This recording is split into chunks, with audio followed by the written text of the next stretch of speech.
Hi, we're at Cambridge, just near the club tent, standing here with Emma Sweeney, a fiddler from Manchester, who we interviewed back in January, around the time of her album launch. Shall we start with the album? Because I was intrigued by the title, Pangea. What a word. And I know a little bit of the background, but I'd like you to explain it. Sure. So Pangea is based on a scientific theory that at one time the world was just one huge continent instead of 7 that we have now. And so the idea behind the album is that music is kind of one, and it cuts across cultural and social boundaries. So regardless of where you're from or your ethnicity or whatever, you can always enjoy music. Yeah, what a great metaphor for music, like you say, yeah, fantastic. Yeah.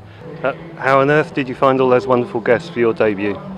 Well, I've been fortunate enough to have grown up in Manchester, and I was taught by Mike McGoldrick, and kind of growing up as I got a bit older, he'd sometimes ask me to do gigs, so I was introduced to the likes of Ed Boyd and well, John Joe Kelly's from Manchester, and John Doyle, so they're some of the great guests that are on the album as well.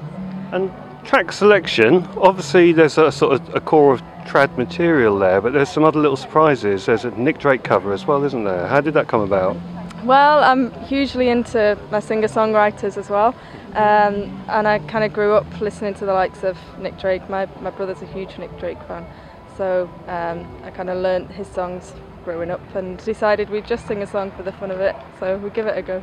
And how do you go around selecting who's going to play what, really? With all that talent in the studio, it must be difficult to think, and you must really have ideas about who you'd like to do what. Does that all sort of fall into place?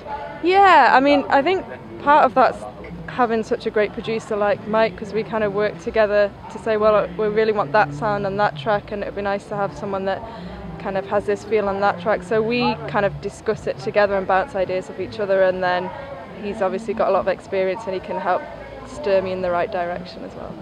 Now, you launched the album Celtic Connections this year, didn't you? And how's your year been shaping up? Because you seem to be pretty busy. Yeah, I've been, I launched it at Celtic Connections. I'm at Cambridge now. I'm doing Sidmouth in a couple of weeks, and then I'm off over to Ireland. So yeah, in terms of the album, it's gone really well, so I'm delighted with it.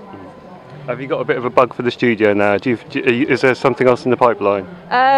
We were thinking maybe early next year we might put ideas down for another album, but it'll probably take a while. Okay. So. That's fantastic. Thanks very much. Thank you.